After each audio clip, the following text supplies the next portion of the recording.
Do short-term rentals affect property values? Well, what does affect property values? Is this a good thing? Is it a bad thing? There are some very surprising things that you need to know, and we're going to go through all of it. Let's go.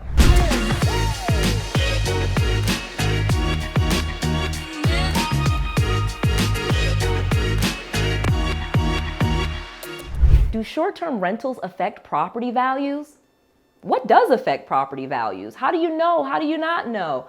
There are some very surprising information on this subject that we're going to go through. In this video, I'm going to share with you what affects property values and what doesn't. And the answers are definitely going to surprise you. Number two, I'm going to teach and share with you some online tools so that you can determine property values like a pro. And last but not least, I'm going to teach you what not to worry about so you do not waste your time looking for things that do not matter.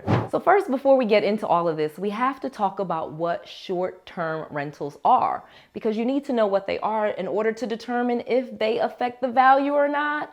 So short-term rentals are just that. They are properties that people do not rent for a very long time. So most of the apartments and things that you've probably rented, you probably rented on a long-term basis. You probably leased an apartment before you got your own house and you leased it for a year or 2 years. Well, a short-term rental is a property that you would lease out on a nightly basis, okay? So these are vacation rentals, these are Airbnbs, these are HomeAways. These are properties that people rent on a per night basis instead of on a yearly basis. So now let's talk property values. So we know that property values are determined by what? Well, there are different things. Basically, what the property value is what a person will pay for a property. So there's different means to get this. So one of the major ways that I'm going to teach you here is a very simple way called an AVM, an automated valuation model, okay? So if you've ever been to Zillow or Redfin or any of these other sites and you typed in to see how much is this house worth, they probably spit out a number based on an AVM. And where that AVM, that automated valuation model, is pulling information from is from all of the sales in the area. So that's the key. In order for you to know what property values are, you need to know what other homes similar to your home or the home that you're talking about, similar to that home, what other homes like that sold for in the area. So there's some criteria that I'm going to go through really quickly. When we're talking about the value of a property, we're usually talking about properties that have sold in the past 6 months to a year around that property, usually within a 1 mile radius of the property. So I'm going to give you an example. So say you have a house on 123 Main Street, and it is a 3-bedroom, 2-bath, and you want to know how much this home is worth. Well, the easiest way to find this out is going to be to see what did other 3-bedroom, 2-bathroom houses sell for in that neighborhood. What about if there aren't any houses on that street that sold, or that weren't comparable? Maybe there were houses that sold, but they were all 5 bedrooms and 6 bedrooms, and they're not really like your house. But what if maybe down the street there was a 3-bedroom, 2-bath? Well, then that would be what we would call a comparable sale.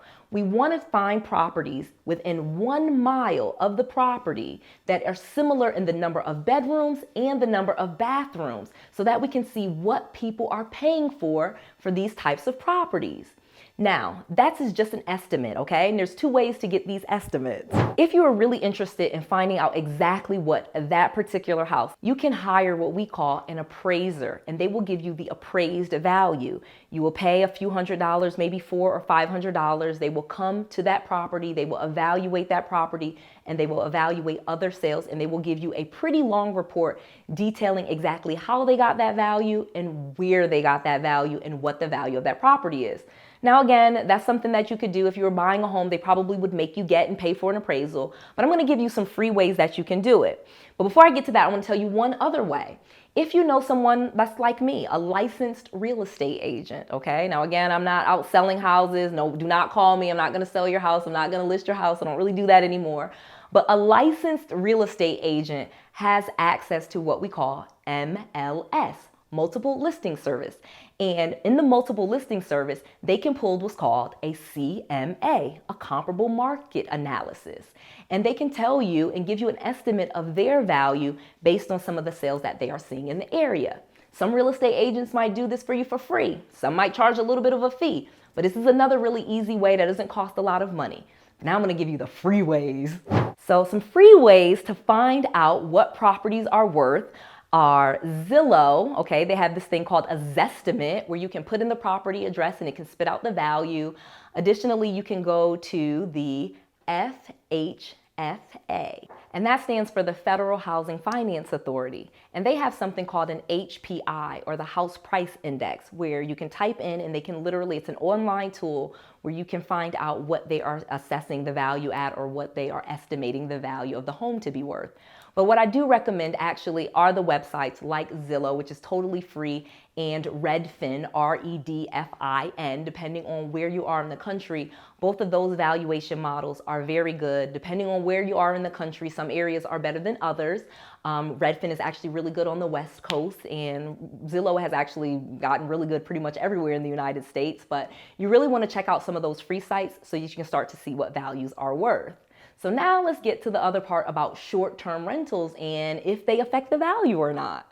I think if you've been listening to this video, you can probably tell that short-term rentals probably do not affect the value very much. So like I said, it's mostly about what other properties are selling for in the area. And yes, there are certain things that do affect a property's value, like the condition of the property, the age of the property, you know, things like that, how well the property was maintained. Those are some of the real things that affect the value of it, not necessarily if there are lots of other short-term rentals in the area or if the property was used as a short-term rental or things like that. So as you can see, short-term rentals do not necessarily affect the value of prices in the area.